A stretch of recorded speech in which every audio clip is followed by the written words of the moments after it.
누군가가 설명을 할 때 굉장히 어렵게 설명하는 사람이 있고 이해하기 쉽게 설명해 주는 사람이 있습니다.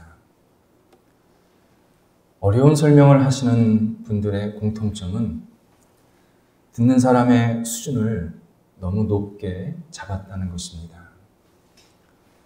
듣는 사람은 이제 막 고기 손질 정도 하는 것을 알게 되었는데 고기 요리를 잘한다고 생각하는 겁니다. 그래서 더 높은 차원의 고기 요리를 가르치려다 보니까 굉장히 설명이 어려워지기 시작합니다. 로마서는 신앙인들이 이해하기가 굉장히 까다로운 하나님의 말씀입니다. 로마서를 여러 번 읽어도 여러 번 묵상해도 그 의미가 깊게 다가오지 않을 때가 많습니다. 이유는 바울은 로마서를 철저히 구약 성경을 근거로 해서 쓰면서 하나님, 복음, 신앙을 설명하고 있습니다. 바울은 뼛속까지 유대인입니다.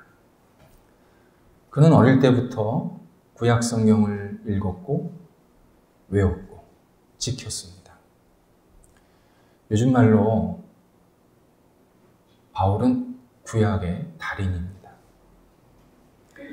결국 우리가 로마서를 제대로 이해하려면 바울이 가지고 있는 구약 성경의 이해를 우리도 가지고 있어야 된다는 뜻입니다. 그래야 바울이 하는 이야기가 잘 이해가 되기 시작합니다. 그런데 우리는 아닙니다. 우리는 구약 성경의 내용을 잘 모릅니다. 읽기는 몇 번 읽어도 이 뜻이 정확히 무엇인지가 와닿지가 않습니다. 그래서 구약 성경을 읽다가 잠을 청하시는 분이 참 많습니다. 현실입니다. 대표적으로 오늘 바울이 갑자기 사용하고 있는 하나님의 의, 이게 우리한테 또 굉장히 어렵게 다가옵니다. 하나님의 의란 구약 성경의 의로움이라는 단어를 바울 시대의 언어인 헬라어로 바꿔서 번역해서 쓰고 있는 표현입니다. 하나님의 의란 구약 성경의 의로움이란 뜻입니다. 유대인들은 하나님의 의에 대해서 잘 알고 익숙해 있었습니다. 그래서 바울은 특별히 하나님의 의라는 말을 설명하지를 않습니다. 다 잘 아니까. 그리고 막바로 그냥 복음에 하나님의 의를 적용하고 있습니다. 우리도 우리 수준대로 의, 공의, 정의를 알고 있습니다. 우리가 아는 의는 공정함, 정당함, 이 정도입니다. 그런데 하나님의 의는 우리가 알고 있는 것보다 훨씬 깊고 높습니다. 우리가 알고 있는 의가 아닙니다. 전혀 다른 뜻입니다. 구약 성경에서 하나님의 의는 크게 세 가지 정도로 구분을 할 수 있습니다. 첫 번째, 하나님의 의란 하나님이 의 자체라는 뜻입니다. 하나님이 절대적인 의입니다. 하나님께는 굽은 것이 없습니다. 잘못된 것이 없습니다. 하나님은 그냥 의 자체입니다. 이 말은 하나님을 따르지 않고 하나님을 믿지 않으면 불의한 존재가 된다는 뜻입니다. 그래서 하나님을 받아들이지 않는 인간이 불의한 인간이 되는 것입니다. 나아가서 하나님의 의 자체이시기 때문에 세상을 옳고 그름을 최종 판단하시는 최종 심판자라는 의미도 같이 들어 있습니다. 하나님께서 맞다 그러시는 것은 맞는 겁니다. 아니다 그러면 아닌 겁니다. 하나님께서는 의 자체이시기 때문에 마지막 세상의 옳고 그름을 또 중간중간의 옳고 그름을 계속 판단하시고 심판하실 수 있다. 이것이 하나님의 의의 첫 번째 뜻입니다. 두 번째는 하나님의 의는 하나님께서 항상 당신의 약속을 지키시는 분이다. 이런 뜻이 들어있습니다. 하나님께서 인간을 심판하실 때 아무것도 없는 백지장에서 심판하시지를 않습니다. 하나님은 오래전 출애굽 이후 이스라엘 백성 그리고 우리 모두에게 한 가지 중요한 약속, 언약을 하셨습니다. 너희가 나를 신뢰하고 나를 따르면 나는 너희를 영원한 내 백성으로 삼을 것이고 너희에게 복을 줄 것이다. 이런 내용입니다. 하나님은 인류 역사를 계속 이끌어 오시면서 이 언약을 한 번도 어기신 적이 없습니다. 계속 지키셨습니다. 우리 주변에 하나님을 받아들이는 나라, 하나님을 잘 따르는 사람들의 삶의 모습을 보면 쉽게 발견할 수가 있습니다. 30년 넘게 의사생활을 하신 분에게 제가 직접 들었습니다. 그분이 처음에 형편이 좀 괜찮은 동네에 처음으로 병원을 개원을 했다고 합니다. 20년 조금 넘게 병원을 운영하면서 복음을 전도하고 싶어서 찾아오시는 환자들에게 신앙이 있으십니까? 계속 물었답니다. 그러면 17은 예, 교회 다닙니다. 그렇게 답하셨다고 합니다. 그러다가 사정이 생겨서 한 3년 정도를 병원 문을 닫았습니다. 그리고 다시 개업을 하게 됐는데 그 지역이 삶의 형편이 좀 빠듯하고 어려운 사람들이 많이 살고 있던 지역에 두 번째로 개원을 한 겁니다. 똑같은 마음으로 신앙이 있습니까? 물어보면 18은 신앙 없습니다. 또는 무속신앙을 따릅니다. 그렇게 답했다고 합니다.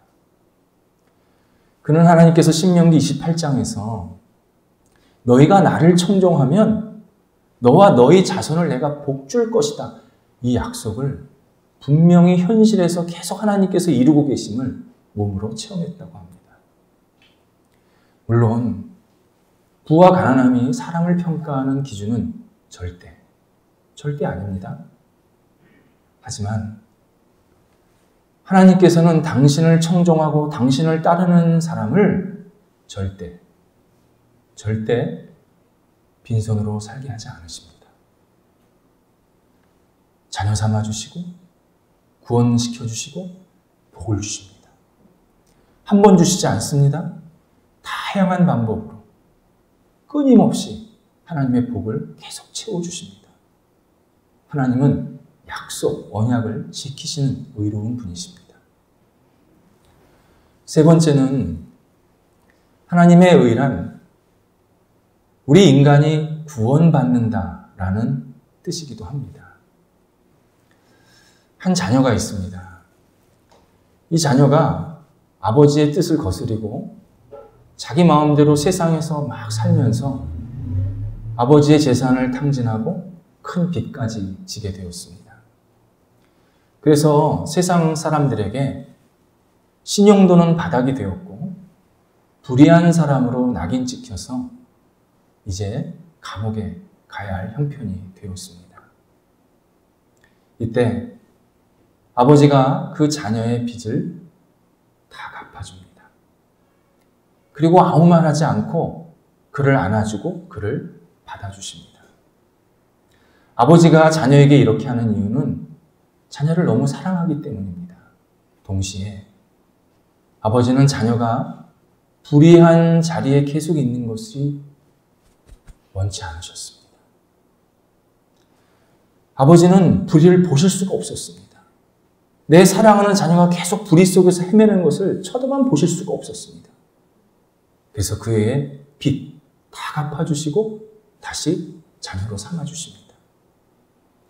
하나님께서 우리 인간이 죄와 절망 가운데에서 헤매는 것을 두고 보시지를 못합니다. 우리를 너무 사랑하시고 하나님 자체가 의로우시기 때문에 불의한 가운데 우리가 있는 것을 가만히 놔두시질 않습니다. 그래서 먼저 희생하십니다. 우리의 죄의 빚을 먼저 다 갚아주십니다.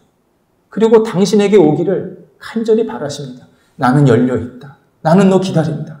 나한테 오라. 우리가 구원받는 것은 결국 하나님께서 의로우신 분이라는 것을 세상에 알리는 것과 똑같습니다.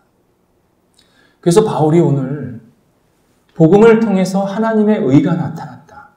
이렇게 설명을 하고 있습니다. 우리가 복음을 받아들임으로 하나님의 자녀가 되었고 우리가 하나님의 자녀가 되어서 하나님의 의가 우리한테 들어왔고 그리고 하나님의 의로우신 분이라는 것이 세상에 다 알려졌다. 나타났다. 그렇게 설명하고 있습니다. 복음을 통해서 하나님의 의가 나타났다고 할 때 생각해야 될 점이 있습니다. 하나님의 의라 할 때 의는 사람의 의가 아닙니다. 하나님의 의입니다. 하나님 것입니다. 의란 하나님의 본성입니다. 본질입니다. 그래서 이 땅에 있는 모든 의는 그 기원이 하나님입니다. 인간은 의가 없습니다. 인간 중심의 의는 의와 불의가 자주 혼재되어서 나타납니다. 그래서 나는 의롭게 행동했다고 하는데 다른 사람은 그거를 불의라고 여길 때가 많습니다. 예를 들어서 하루 8시간씩 똑같이 열심히 일했습니다. 그런데 한 사람은 월급을 100만 원을 받고 한 사람은 월급을 80만 원을 받았습니다. 그럼 80만 원 받은 사람은 불의하다고 생각하는 겁니다. 이때 50만 원 받은 사람이 나타납니다. 50만 원 받은 사람은 80만 원 받은 사람을 보면서 또 불의하다고 생각을 하는 겁니다. 인간 중심의 의는 어떤 상황이냐, 어떤 사람이 생각하느냐에 따라서 계속 바뀝니다. 그래서 인간에게는 의라는 것이 있을 수가 없습니다. 하나님께서, 의로운 하나님께서 더 큰 차원에서 더 큰 계획을 갖고 더 큰 목표를 갖고 의를 조정하시고 그리고 의롭게 이끌어 가실 때 중간중간에 계속 의가 드러나고 마지막에도 의가 나타날 수밖에 없습니다. 의는 하나님의 것입니다. 우리는 그 하나님의 것을 받아서 그냥 일부분만 생각하고 실천할 수 있을 뿐입니다. 그런 의미에서 또 하나 하나님의 의라고 할 때 생각해야 될 것이 있습니다. 우리가 복음을 받아들임으로 하나님의 의를 받게 되었는데 우리가 태어날 때 의롭게 태어났다는 뜻이 아닙니다. 하나님께서 우리를 의인으로 칭해 주셨다는 뜻입니다. 우리는 예수를 믿어도요, 죄를 짓습니다. 내가 신앙생활해도 내 안에 죄성이 계속 있습니다. 그런데 하나님은 이 죄성, 우리의 죄인된 모습을 아시면서 우리가 하나님을 받아들일 때 너는 의인이다. 너는 의인으로서 출발을 다시 시작해라. 이렇게 말씀하시는 겁니다. 비유하자면 먼저 의인의 옷을 입혀주시는 겁니다. 내 몸은 아직도 연약한 죄인의 몸인데 의인의 옷을 입혀주시는 겁니다. 그리고 나서 하나님과 함께 우리가 동행하면서 말씀이라는 좋은 양식을 계속 먹고 헌신, 사랑, 봉사라는 비타민을 계속 먹으면서 내 몸을 건강하게 만들기를 원하십니다. 그래서 의인으로서 내가 시작하고 계속 살기를 원하십니다. 옛말에 우리가 자리가 사람을 만든다는 얘기이지 않습니까? 그게 하나님께서 우리한테 의인 주신 거랑 똑같은 얘기입니다. 우리를 의인으로 먼저 인쳐주신 겁니다. 우리의 질문이 생깁니다. 내가 죄인인데 의인이라고 인정받을 수 있습니까? 그게 가능합니까? 예, 가능합니다. 그게 하나님의 구원의 능력이고 은혜입니다. 하나님은 내 죄를 아시면서도 내가 하나님을 받아들이고 따를 때 나를 의인이라고 인쳐주시면서 그때서부터 성령께서 나를 계속 변화시키시는 겁니다. 성숙하게, 더 아름답게. 예수를 믿는 순간에 우리는 의인의 신분을 갖게 됩니다. 하지만 많은 신앙인들이 내가 하나님을 받아들이면서도 내게 일어난 이 중요한 변화를 자꾸 잊어버리거나 가볍게 여깁니다. 그래서 자꾸 자기 감정대로 옛날 죄인된 모습으로 살려고 합니다. 내가 하나님을 받아들여 놓고는 받아들이지 않은 사람처럼 계속 죄된 모습을 가지려고 합니다. 성경대로 신앙생활하는 것이 아니라 내 감정대로 신앙생활하려고 합니다. 하나님은 분명히 나를 의인이라고 인쳐주셨는데 나는 자꾸 죄인의 신분을 가지려고 노력을 합니다. 때로는 내가 어떤 좋은 일, 선한 일, 옳은 일을 계속함으로 하나님께 내가 인정을 받으려고 합니다. 하나님, 내가 이런 옳은 일 했습니다. 나 의인이죠. 내가 하나님께 자꾸 인정을 받으려고 합니다. 옳은 일을 하면서. 아닙니다. 우리에게는 죄성과 타락성이 있기 때문에 아무리 노력해도 의인이 될 수가 없습니다. 오래전부터 가톨릭은 인간이 진짜 의로운 행동을 해야 의인이 될 수 있다고 가르쳤습니다. 지금도 가톨릭은 선행을 굉장히 강조합니다. 선행을 해야 네가 의인이 되고 의인이 돼야 네가 구원을 받고 너만 구원받는 게 아니라 네 조상까지도 네가 구원을 시킬 수 있다. 이렇게 가르쳐줍니다. 하지만 종교개혁 이후 신앙을 성경을 근거로 다시 세운 개신교는 우리가 아무리 의로운 일들을 많이 해도 의인이 될 수 없다고 분명하게 정리를 했습니다. 이것은 곰이 노력하면 사람이 된다고 생각하는 것과 똑같습니다. 우리에게는 아무리 의로움을 노력해도 기본적으로 삐뚤어져 있기 때문에 죄성으로 의인이 될 수가 없습니다. 그래서 바울이 오늘 믿음에서 믿음으로 우리가 의인이 된다고 그렇게 믿음을 지금 강조하고 있는 겁니다. 우리가 하나님 앞에 의인이 되는 것은 믿음이라는 뜻입니다. 우리가 자주 바다에서 바다로 이런 말을 쓸 때가 있습니다. 바다가 너무 넓어서 여기도 바다 저기도 바다, 시작도 바다 끝도 바다, 그런 뜻입니다. 믿음에서 믿음으로가 그런 의미입니다. 내가 처음에 의인 되는 것도 믿음이고, 그래서 의인으로서 내가 뭐 옳은 일도 할 수 있고 좋은 일도 할 수 있고 훌륭한 일도 할 수 있지만 마지막에 하나님께 내가 의인이라고 인정받는 것도 믿음이다. 우리는 시작도 믿음이고 아무리 훌륭한 대단한 인생을 살았어도 마지막에 하나님 앞에 인정받는 것도 믿음이다. 이렇게 분명하게 우리에게 말해주고 있습니다. 바울은 이것을 우리에게 확인을 시켜주려고 자기보다 600년 전에 활동했던 하박국 선지자가 경험한 것을 소개해주고 있습니다. 선지자 하박국 시대 때는 말 그대로 불의가 판을 치던 시대입니다.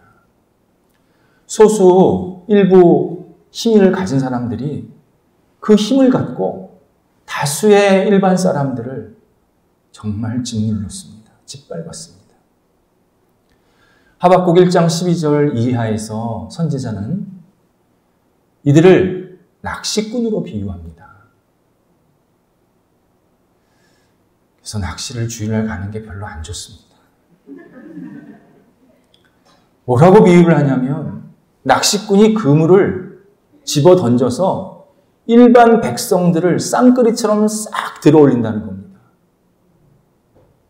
그리고는 그들을 것을 빼앗고 유린하면서 너무 즐거워한다는 겁니다. 그리고 그것들을 먹으면서 배를 불러하고 자신의 재산을 불리고 있다는 것입니다. 선지자 하박국은 이런 현장을 보면서 하나님께 계속 묻습니다. 하나님, 이게 하나님의 의입니까? 이게 하나님의 의입니까? 계속 묻습니다. 이때 하나님께서 하박국서 2장 4절에서 이렇게 대답을 해주십니다. 오직 의인은 믿음으로 말미암아 산다. 이런 뜻입니다. 하박국아, 너는 어찌 의와 불의가 있다고 생각하는 현실을 보면서 그렇게 마음 아파하고 괴로워하느냐? 인간이 의가 있더냐?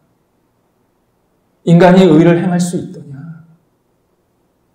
의를 최종 판단하는 자는 바로 나 여호와다. 내가 의로운 자다. 그러니 너는 나만 믿어야 된다. 현실을 보면서 절망하고 어두움에 빠지지 말고 모든 것을 의롭게 만들어가는, 모든 것을 정화시키는 나 여호와를 믿어야 된다. 그래야 네가 살 수 있다. 네가 그래야 헤매지 않을 수가 있다. 네가 나를 믿을 때 네가 의롭게 살 수 있고 네가 의롭다면 나를 끝까지 믿어야 된다. 이렇게 말씀하십니다. 바울이 선지자 하박국의 이 경험을 우리한테 소개하는 이유는 분명합니다. 하나님께서 인간을 처음서부터 구원하시는 방법으로 믿음을 택하셨다는 겁니다. 하나님은 인간이 다다를 수 없는 아주 이상적인 높은 기준 하나를 딱 마련해 놓고 누구든지 노력해서 여기 도착하면 내가 구원해 줄게. 그렇게 말씀하시질 않았습니다. 나를 믿어라. 의로운 나를 믿어라. 그러면 내가 너를 구원해 줄게. 너에게 복을 줄게. 처음서부터 우리를 구원을 믿음을 통해서 주신다고 그렇게 강조하고 있습니다. 하나님께서 인류에게 최초로 주신 계명이 613개입니다. 이 613개의 계명이 구약성경 출애굽기부터 신명기까지 쭉 나열이 되어 있습니다. 하나님께서는 이 계명을 주시면서 너희가 나를 신뢰하고 나를 따르면 613가지 충분히 다 지킬 수 있다. 이렇게 말씀하시면서 계명을 주셨습니다. 하나님을 어떻게 섬기는지, 어떻게 예배하는지, 하나님의 자녀로 어떻게 살아야 되는지 자세하게 우리한테 알려주셨습니다. 핵심은 하나님을 신뢰하면 계명을 지킬 수 있다는 거였습니다. 그런데 시간이 지나면서 사람들은 하나님은 빠지고 의문적인 행동만 남았습니다. 하나님은 분명히 지킬 수 있다고 그래서 주셨는데 사람들에게는 너무 무거운 짐이었습니다. 이에 수백 년 후에 이스라엘의 왕이었고 영적인 지도자였던 다윗이 시편 15편에서 613가지를 11가지로 축약을 해줍니다. 그리고 백성들에게 우리가 실패한 인생 아니냐. 다시 하나님을 바로 섬기자 하면서 11가지를 이야기를 해줍니다. 역시 사람들은 지킬 수가 없었습니다. 다시 200년 후에 선지자 이사야가 오늘 두 번째 읽은 선지자 이사야의 그림, 이사야 1장 16절, 17절을 통해서 6가지로 요약을 해줍니다. 공의를 구하고 곧 하나님을 구하고 악행을 버리고 고아와 과부를 도우라. 곧 불쌍하고 연약하고 힘든 사람들을 귀하게 여겨라. 도우라. 저도 요 정도는 우리가 해야 하나님을 섬기는 것이다. 하나님을 믿는 것이다. 그렇게 얘기합니다. 하지만 사람들은 또 실패했습니다. 다시 동시대의 선지자였던 미가가 6장 8절에서 세 번째 읽은 미가 6장 8절에서 다시 3가지로 요약을 해줍니다. 여러분, 이건 하나님의 뜻입니다. 정말 하나님께서 원하시는 겁니다. 하나님을 구하고 사람을 사랑하고 하나님과 평생 겸손히 행하는 것, 이건 우리가 하나님을 신뢰한다면 반드시 해야 할 일입니다. 간곡하게 요청을 했습니다. 하지만 역시 사람들은 지키지를 못했습니다. 이에 50년 후에 하나님께서 하박국에게 하나의 결정체를 말씀하시는 겁니다. 오직 의인은 믿음으로 산다. 나의 사랑하는 백성들아, 믿어라. 믿어야 너희가 살 수 있다. 구원받을 수 있다. 믿어야 너희가 의인이 될 수 있다. 의인은 믿음으로 되는 것이다. 우리들에게 말씀하십니다. 그렇다면 우리가 믿는 대상이 누구인지를 좀 정확하게 해야 합니다. 하나님을 믿는 줄 알았는데 하나님을 믿지 않는 분들이 꽤 많습니다. 신앙생활을 한다고 하면서 하나님인 줄 알았는데 하나님이 아닌 분이 많습니다. 우리의 믿음의 대상은 먼저 변하지 않아야 합니다. 일관성이 있어야 되고 항상 동일한 존재여야 합니다. 우리가 만든 사물이나 물건은요, 있다가도 없어집니다. 수시로 변질됩니다. 그래서 믿음의 대상이 될 수가 없습니다. 또 하나 우리의 믿음의 대상은 생명이 있어야 합니다. 죽은 것을 믿을 수는 없습니다. 우리에게 있는 생명과 감성을 나눌 수 있을 때 그때 믿음이 계속 커지고 더 깊어집니다. 그런 의미에서 우리가 만든 사물이나 물건은 믿음의 대상이 될 수가 없습니다. 제 아무리 많은 돈이나 아무리 큰 권력을 가지고 있더라도 그것은 믿을 대상이 아니라 우리가 활용하고 이용할 대상입니다.